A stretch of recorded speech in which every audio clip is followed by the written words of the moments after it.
I have said many things about this case. I have come a long way myself in this case, and I've written many things about this case. I'd like to start with a metaphor that I have used yesterday and at other events, and that describe to me and help us understand what's really going on here. This room is big enough to house a couple of elephants, but let's just say we have one elephant in the room. You switch off the lights. It's pitch dark. The elephant is over there in the corner. And now I take a flashlight and I point over in that dark room. I take a flashlight and I point in the other corner.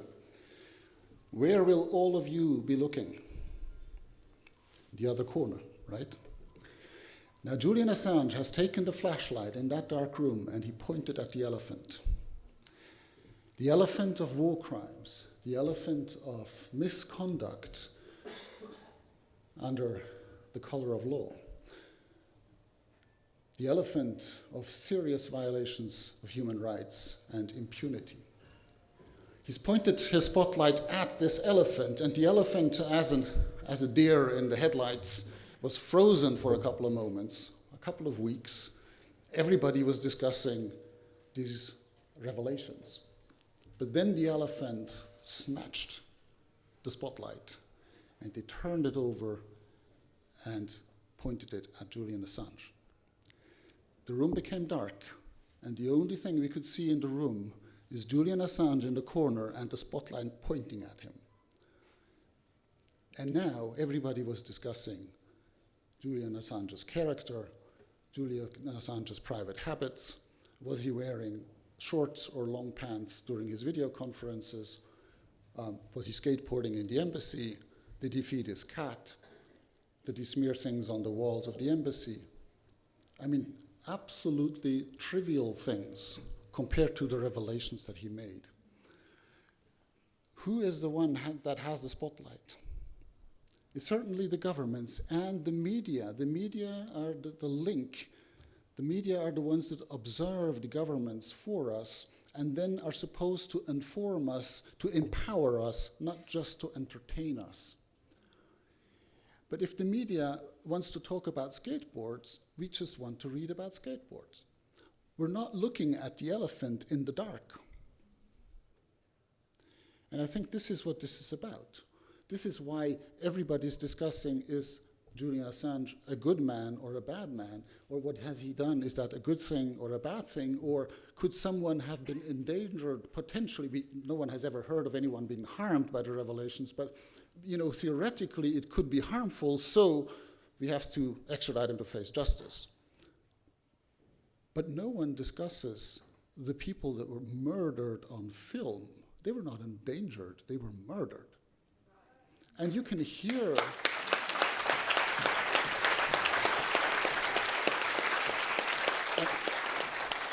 and you can hear the soldiers commenting. Now, I've been a legal advisor for the International Committee of the Red Cross. I've worked in war areas, and I know that civilians can arm themselves, can become dangerous, and become legitimate targets.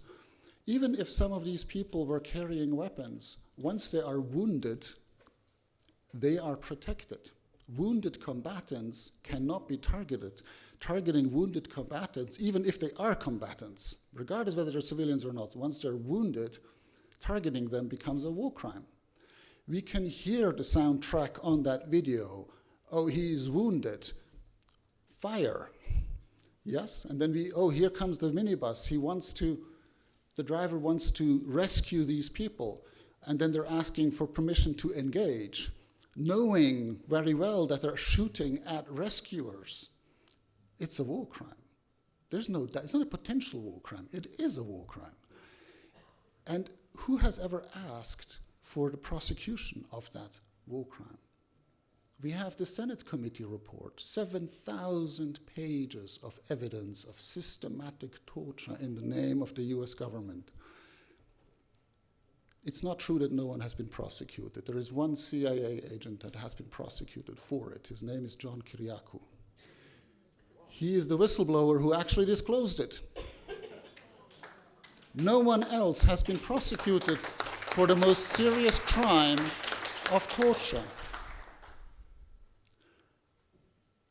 So then we have, and there's evidence, I mean, that's a report by the Congress, by the Senate. That's not an NGO report, and I'm not belittling NGOs, but I'm saying this, a branch of the government recognizing that the government had a systematic policy of torture. And there is an absolute unconditional legal obligation in the Convention Against Torture that was ratified by the US to prosecute every act of torture. It has not been done. But we're prosecuting the person that has leaked the information, Chelsea Manning, and we're prosecuting the journalist who has published the information. And then the UK is doing the same. The UK was an ally, obviously, of the US in this, and the UK Parliament investigated and made a report last year, confirming that the UK involvement in a CIA torture program was much more substantial than we suspected, and asked for a judicial inquiry. Now, taking a good example of the American government, the UK government this summer cancelled out this inquiry. We're not going to prosecute. But then, in correspondence with me, the UK government claims that it doesn't condone torture. It is proud to cooperate with the UN Special Rapporteur. But when I make a report to the UK about its involvement in torture, and I ask them to investigate their own involvement, I don't receive a response for 5 months. And then I receive a one-pager saying, we reject any allegations of torture, and Julian Assange is being treated in accordance with English law. When precisely the opposite was the result of my investigation. But it's not common law. So, by putting a spotlight on Julian Assange, these states have deliberately created a monster, a purported rapist, narcissist, hacker, and spy. And this poisoned narrative has really intoxicated the whole public. I was intoxicated by it. I didn't even know about it. I didn't know Julian Assange. I didn't know about his case. But when his legal team approached me a bit more than a year ago in December 2018, I declined to get involved because I had this visceral reaction of, I'm not going to defend this rapist and narcissist. And I'm the Special Rapporteur on torture. I mean, would you think I'd be a bit more discerning? But I had this visceral reaction myself. So I'm not blaming anyone for having this initial reaction. It's natural because we absorb through the media these types of attitudes. But then when, luckily and thankfully, his legal team approached me again and sent me a couple of pieces of evidence, I started to get intrigued because I realized immediately when you scratch the surface, things don't add up. This whole narrative is not supported. It collapses.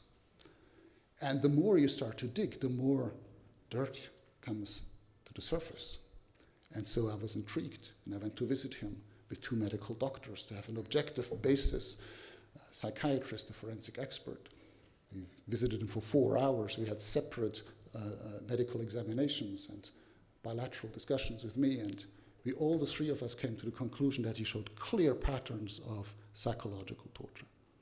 I reported to the UK government thinking, well, this is the UK now. I mean, that's the rule of law. I'm just going to, they're going to investigate and we're going to sort this out and I can go home. Well, home I went, but I waited for 5 months to get this response that I told you about. And that response was just, we reject any allegations of torture. And then, obviously, Julian Assange's state of health deteriorated to the point where I was genuinely afraid he might die in prison. And let me make it very straight. Psychological torture is not torture light. Yeah? Psychological torture aims directly at destroying the personality of an individual by isolating them from all positive influences, by manipulating their feelings, exposing them to constant anxiety and stress, overstimulating their nervous system to a point where the forensic expert explained to me the nervous system simply collapses at some point and takes permanent damage. some traces of which we could already confirm in those physical examinations. I was just profoundly shocked. I could not imagine a year ago that I would ever get into a situation where a state like Sweden or a state like the UK would refuse to engage with me as the United Nations Special Rapporteur that's mandated by states to investigate cases and to ask questions to them, that they would refuse to engage with me. And then they accuse me of having lost my impartiality because I speak at events like this. Well, they're not inviting me to their offices. And I'd like to inform the public about what the government is doing.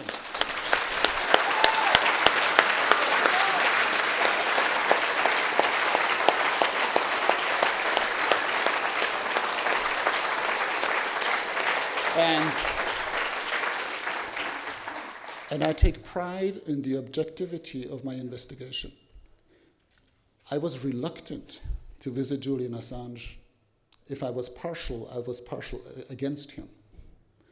I didn't expect to find anything, but I wanted 2 medical experts to confirm it to me. Well, they confirmed something else.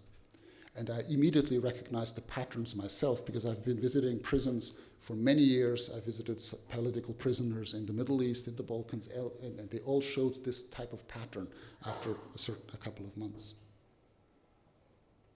So I was objective, I was neutral, I was impartial.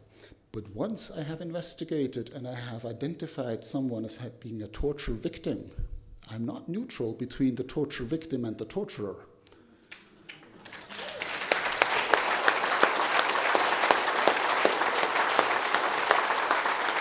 So, the other aspect that governments criticize me, they say, well, you know, Mr. Melzer, this is not really in your core mandate. This is not real torture. You know, this has nothing to do with your mandate.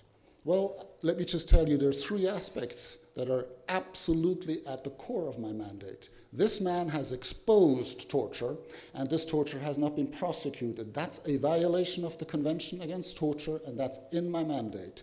Secondly, this man has been tortured and continues to be tortured. Psychological torture. If anyone wants to know exactly what I mean by this, read my upcoming report. In 2 weeks it will be published to the Human Rights Council on psychological torture.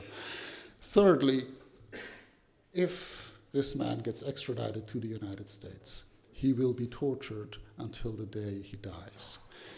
Because the prison conditions in the supermax institutions amount to torture and other cruel, inhuman, or degrading treatment, not just by my standards, but all my predecessors, and even Amnesty International, that otherwise is not very supportive in this case, recognizes that those conditions of detention amount to torture and other cruel, inhuman, or degrading treatment.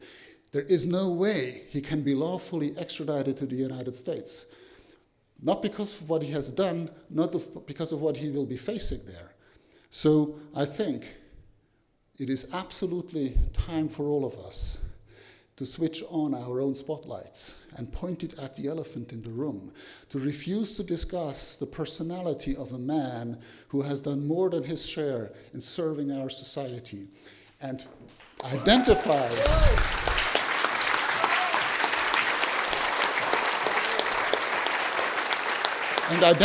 what really is the issue here. We cannot have states that allow unchecked power.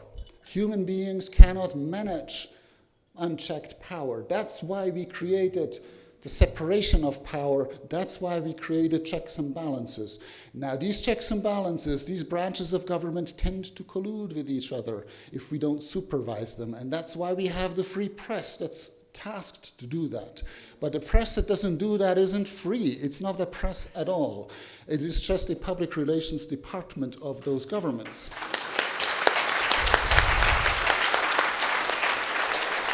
And that's why the emergence of WikiLeaks is just a natural consequence of the media failing to do their job, because someone needs to inform and empower the public. And now it is up to us Because it is about Julian Assange, but it is much more also about all of you and your children and your families. And 20 years from now, will you still be able to know the truth about what your government is doing? Or when it has become a crime to inform you about what your government is doing with your tax money to other people that have not done anything wrong in their lives? So it is up to us. We have to take our spotlights in our hands and point it at the elephant. Thank you very much.